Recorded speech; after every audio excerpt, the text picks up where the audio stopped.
मतलब क्रिएट करती हैं, तो ये नहीं करनी चाहिए, बहुत छोटी चीज़ है, बट ये आपको आनी चाहिए। आप देखते हो कि आप वाई गिवन एक्स निकालते हो, तो इससे रिलेटेड आपसे पूछा जाता है कि आप फाइंड करो एक्सपेक्टेशन वाई गिवन एक्स, और आपसे पूछा जाता है कि वेरिएंस बता दो वाई गिवन एक्स का। ये आपसे पूछा जाता है। यही अगर जो एक्स गिवन वाई होगा तब फिर उसके लिए वही चलेगा जो मैंने बताया। अब यहाँ पर ये तो आप कंप्यूट मतलब इनको निकालते हो, बट इनमें से आपने बहुत बार देखा होगा, बहुत बार ये किया भी होगा, अगर नहीं किया है मतलब नहीं, अगर आपको याद है तो मैं आपको याद दिलाता हूँ। जब वाई वेरिएट का क्वेश्चन दे रखा होगा और आपको एक्स की सपोज ये वाई गिवन एक्स बराबर ये हमारा एक्स दे रखा होगा, तब जब ये आप निकालोगे तो ये वाई बराबर होगा एक्सपेक्टेशन वाई गिवन एक्स। तो ये जो भी फंक्शन मिलेगा, सपोज मान लेते हैं, ये सिर्फ मैं मान रहा हूँ ये 3 2 और ये हमारा सपोज 8 ऐसा कुछ आ गया। इसी तरीके से आप वेरिएंस निकालोगे, और यहाँ पर अगर हम ये एक्स लिख लें तो इसका सपोज जो भी मतलब वेरिएंस आया, मैं मान लेता हूँ 1 2 है वेरिएंस। देखो फर्क क्या है, मैं फर्क पहले समझाता हूँ, क्योंकि ये क्वेश्चन आपसे वन एग्जाम में पूछा गया है, पूछा जाता है, तो इसमें कंफ्यूज नहीं होना। अब यही चीज अगर जो उसने ये भी बोल दी होती कि यहाँ पे जो एक्स है, यहाँ पे जो आप एक्स ले रहे थे, इसको हटाएं थोड़ा, यहाँ पे ये x बराबर इस तरीके से होगा। इसी तरीके से अगर जब आपसे ये बोल देता है कि हमें बता दो y गिवन x बराबर 2 पर क्या होगा, तो आपको कुछ नहीं, यहाँ पर 2 मतलब वैल्यू रखोगे तो ये हमारा क्या हो जाएगा 6, और 6 से 2 जाएगा तो ये हमारा बचेगा 4, और 4 अगर जवाब में नीचे 8 है तो ये हमारा बचेगा 1/2। बट यही चीज अगर जवाब इसमें पूछी जाएगी, मतलब इसके लिए वेरिएंस y गिवन x बराबर 2 के लिए, तो इसका वेरिएंस नहीं चेंज होगा, वेरिएंस हमेशा ही रहेगा। मतलब मैं क्या बता रहा हूँ, एक और एग्जांपल ले लो। अब यही अगर जवाब में आपसे ये बोल देता कि चलो आप इसके लिए बता दो एक्सपेक्टेशन y गिवन x बराबर 1 के लिए अगर बता दो, तो आप यहाँ पर 1 वैल्यू रखोगे, तो 1 रखोगे तो ये हमारा हो जाएगा 3 में से 2 जाएगा तो ये हमारा 1/8 आएगा।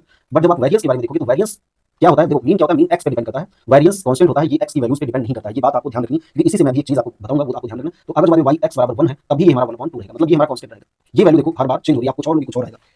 अच्छा, ये तो हो गया, मतलब मैं आपको जो बता रहा था इसका स्ट्रक्चर। अब देखो यहाँ पर जो मेन चीज है, मेन चीज क्या है, अब यहाँ पर आपने ये जो फार्मूले नहीं पढ़े तो ये पहली बात तो आपको आनी चाहिए, बट अगर फिर भी मैं ये मान के चल रहा हूँ कि आपको अगर नहीं आते हैं तो आप किस तरीके से सारी चीजें करोगे। अब देखो, अगर जो आपसे पूछ ले कि वेरिएंस वाई, तो ये आपको पता है कि वेरिएंस वाई के लिए ये फार्मूला हमारा होता है।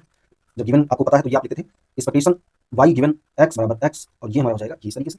इसी तरीके से एक्सपेक्टेशन बाहर रखेंगे तो ये हमारा हो जाएगा वेरिएंस वाई गिवन एक्स। अब जरा समझ के और सोच के जवाब देना।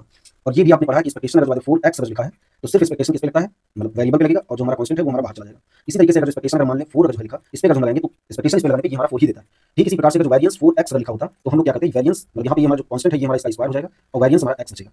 इसी तरीके से अगर जब वेरिएंस 4x प्लस का, और ये अगर जब हमारा 2 दे रखा है, तो आपको पता है ये तो हमारा सेम रहेगा, बट सिर्फ अगर जब कांस्टेंट टर्म लिखा हुआ है तो कांस्टेंट टर्म का जो वेरिएंस इस पे ऑपरेट होता है तो हमारा 0 होता है। अब मैं क्या बताने की कोशिश कर रहा हूँ, देखो मैं इसको अगर हटा देता हूँ थोड़ी देर के लिए, ये देखो मैं ये बोल रहा हूँ कि यही अगर वेरिएंस अगर 4 पे अगर ऑपरेट होता सिर्फ, तो ये इसकी वैल्यू 0 देता। अब बात को समझना अच्छे से, यहाँ पे थोड़ा यहाँ पे नजर रखिएगा, ये वैल्यू आपको पता है, ये वैल्यू हमेशा हमेशा ऑलवेज किसके लिए, ऑलवेज ये हमारी कांस्टेंट रहेगी वैल्यू हमेशा। तो इसका मतलब कुछ भी वैल्यू है, सपोज हम मान लेते हैं ए आई, तो इस पे जब ऑपरेशन ये ऑपरेट करोगे, जब ये वैल्यू ऑपरेट करोगे तो ये हमारा ए ही रहेगा। मतलब ये हमारा है कि ये तो हमारा इस तरीके से रहेगा एक्सपेक्टेशन वाई गिवन एक्स, और ये हमारा हो जाएगा, और ये हमारा क्या रहेगा, ये हमारा रहेगा वेरिएंस वाई गिवन एक्स। ये बात आपको समझ में आई या नहीं, ये आपको कमेंट करके बताना।